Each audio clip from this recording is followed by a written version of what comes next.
जम्मू कश्मीर में एक बार फिर से Shri Mata Vaishno Devi institute of medical excellence के मामले पर सियासत चल रही है और सियासत हालांकि काफ़ी समय से चलती हुई नजर आ रही थी, पर आज भी सियासत ने जोर पकड़ा हुआ है। जम्मू कश्मीर के वजीर आला उमर अब्दुल्ला के द्वारा बयान दिया जाता है कि अगर यहाँ पर ये इंस्टीट्यूट अभी भी चल रहा होता तो भले ही यहाँ पर 50 में से 40 बच्चे कश्मीर के थे, पर आने वाले समय में जब यहाँ पर सीटें 200 या 400 हो जाती तो 400 में से 200 से 250 बच्चे ऐसे जरूर होते जो जम्मू के होते। इस बयान के बाद अब एक के बाद एक सियासत गर्म होने जा रही है और गर्म हो भी रही है। सबसे पहले आपको लेकर चलते हैं जम्मू कश्मीर के वजीर आला उमर अब्दुल्ला के बयान की तरफ। इन बच्चों को जैसे ऑर्डर आया है, इन्होंने नीट के एग्ज़ाम जो है पास कर लिए हैं, इनका मेरिट है। इनको अब एडजस्ट करना कानूनन हमारी जिम्मेवारी है और इनको जो इनके घर के सबसे नज़दीक मेडिकल कॉलेजेस हैं, हमारी कोशिश रहेगी कि वहाँ इनको जो है सुपर न्यूमरी सीट्स कायम करके इनको हम एडजस्ट कर देंगे ताकि इनकी तालीम पे कोई असर ना पड़े। लेकिन इनको एडजस्ट करना हमारे लिए कोई मुश्किल काम नहीं है, हम कर लेंगे। लेकिन इस मेडिकल कॉलेज को बंद करके जो आगे जाके बच्चों के मुस्तकबिल के साथ खिलवाड़ हुआ है, उस पर भी हमें सोचना चाहिए। आज जैसे मैंने कल आपसे कहा था, चलिए आज 50 सीटों में से 40 जो हैं वो मुस्लिम बच्चे ले गए, जिस पे आपको एतराज़ हुआ। कल को जब आहिस्ता आहिस्ता इस कॉलेज की सीटों की तादाद बढ़ाई जाती, 400-500 सीटों पे पहुंच जाते हैं, मुमकिन है आगे जाके 250-300 बच्चे जो हैं यहाँ जम्मू के होते हैं। अब वो कहाँ जाएंगे? पूरे मुल्क में लोग मेडिकल कॉलेज के लिए तरसते हैं। हम ही एक जगह हैं जहां अच्छा खासा बना बनाया मेडिकल कॉलेज हमें मिला और हमने एहतजाज करके उसको बंद करा दिया। तो मुरद्दुल्ला साहब, क्या जम्मू कश्मीर की सरकार यहाँ नया मेडिकल इंस्पेक्शन, पहले तो मुझे बताइए इंस्पेक्शन किया किसने, और अगर किया था तो पास कैसे हुआ? ये लोग जश्न मना रहे हैं लेकिन आप लोग सवाल कर नहीं रहे हो। आपको पहले तो उस यूनिवर्सिटी के जो उनके जो ऑफिस बेरर्स हैं ऊपर से लेके नीचे तक, आपको उनसे पूछना चाहिए कि आखिरकार अगर आपने मेडिकल कॉलेज बनाया तो वो इंस्पेक्शन में पास क्यों नहीं हुआ?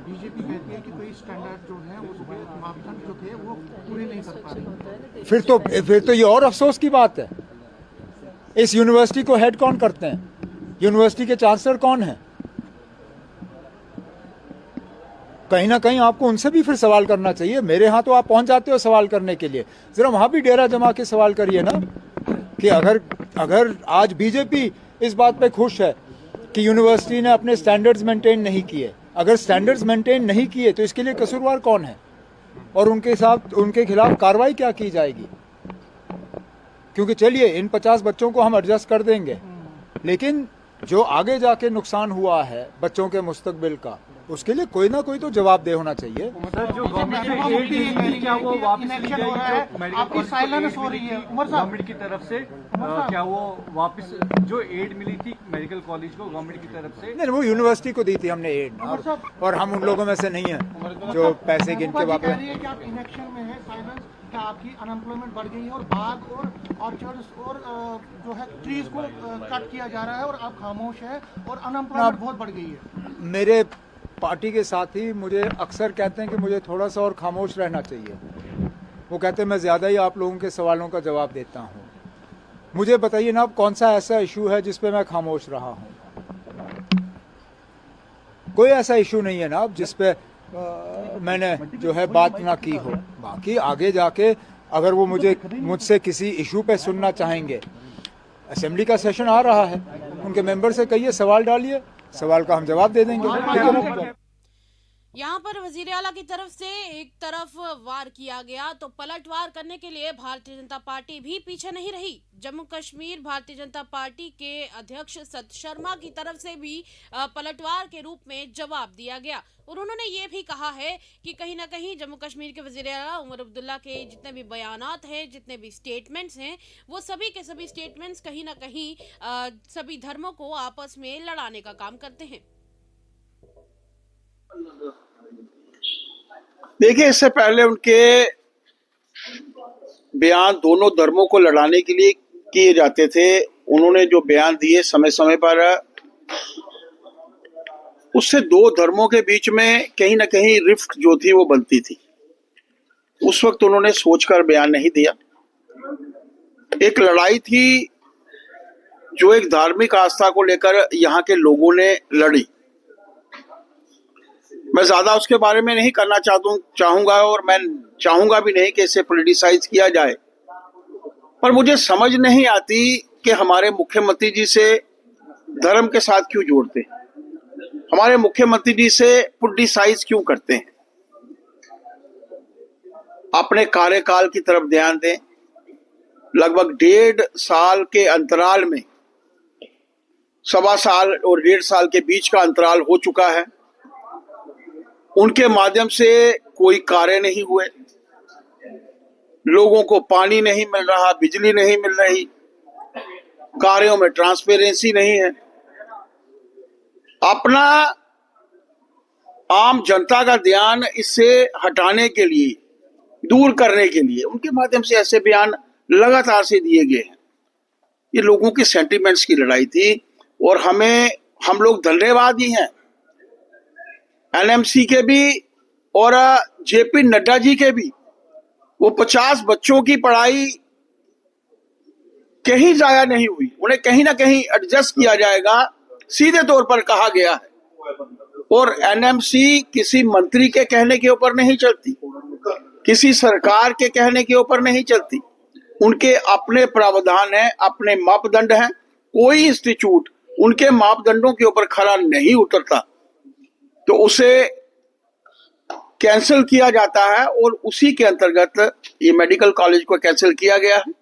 केंद्र सरकार ने ही और उस वक्त के एनएमसी के जो प्रावधान थे उसके ऊपर वो इंस्टीट्यूट खरा उतरा। एनएमसी के कार्य के ऊपर किसी किस्म की टिप्पणी करना मुझे लगता है सीएम साहिब को जो है वो शोभा नहीं देता। अपने कार्यों की तरफ देखिए और जो कार्य नहीं हुए उन कार्यों को दूर करने का, उन कार्यों को जो है वो करने का प्रयत्न करें। असेंबली है, सामने है, हम लोग उनको वहां भी घेरेंगे और सड़कों के ऊपर भी। सर देखिए, केंद्र के अपने प्रावधान होते हैं, जो एसोसिएशन बनी है उसके अपने प्रावधान है। उस प्रावधान के अंतर्गत किसी इंस्टीट्यूट को चलाया जाता है। बहुत सी रेगुलरिटीज थी, इंफ्रास्ट्रक्चर की कमी थी। आज अगर इंफ्रास्ट्रक्चर की कमी रहती है तो उस कमी के रहते एनएमसी को देखना है कि अच्छे डॉक्टर बनकर आए। और मैं तो धन्यवाद देना चाहता हूं केंद्र सरकार का, उन्होंने उन 50 बच्चों के कैरियर को भी जो है मद्देनजर रखा, उन्होंने कहीं ना कहीं एडजस्ट किया है। बहुत बहुत शुक्रिया।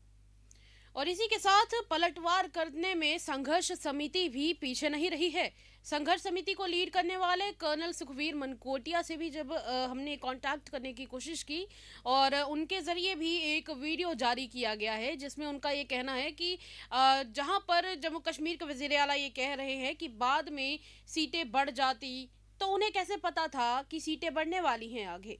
कहीं ऐसा तो नहीं है कि जम्मू कश्मीर के वजीर आला ये मान रहे हैं कि यहाँ पर धांधली हुई है। आप खुद सुने। अभी मैंने अपने राज्य के मुख्यमंत्री उमर अब्दुल्ला जी का एक वीडियो देखा जिसमें वो श्री माता वैष्णो देवी श्राइन बोर्ड द्वारा चलाए गए मेडिकल कॉलेज के बारे में कुछ एक टिप्पणी दे रहे थे। तो उनकी पहली स्टेटमेंट ही थोड़ी बहुत गलत थी, जहाँ पर वो ये बोलते हैं कि 50 में से 40 विद्यार्थी एक समुदाय विशेष के थे। तो ये ऐसी बात नहीं है, कम से कम वो मुख्यमंत्री हैं, उनके पास में काफ़ी स्टाफ है जो उनको एक एग्जैक्ट फिगर हमेशा दे सकता है। तो वो 50 में से 42 स्टूडेंट्स थे डे 1 और अभी वो बढ़ते बढ़ते 47 हो गए हैं। 47 एक समुदाय विशेष के हैं और 3 जो स्टूडेंट्स हैं वो दूसरे हैं।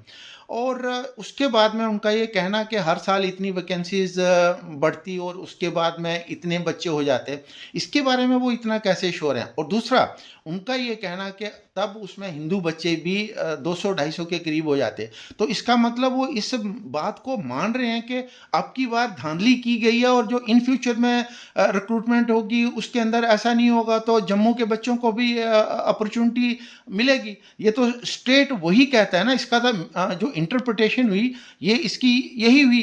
तो एक थोड़ा सा इनको ध्यान रखना चाहिए कि जब भी कोई ऐसी स्टेटमेंट देते हैं तो कम से कम उसके ऊपर विचार विमर्श किया जाए। दूसरा, उनकी शुरू से ही जब से ये संघर्ष शुरू हुआ है, जब इससे ये एडमिशन का जो घोटाला सामने आया, उन्होंने बहुत सी ऐसी इररिस्पॉन्सिबल स्टेटमेंट्स दी हैं।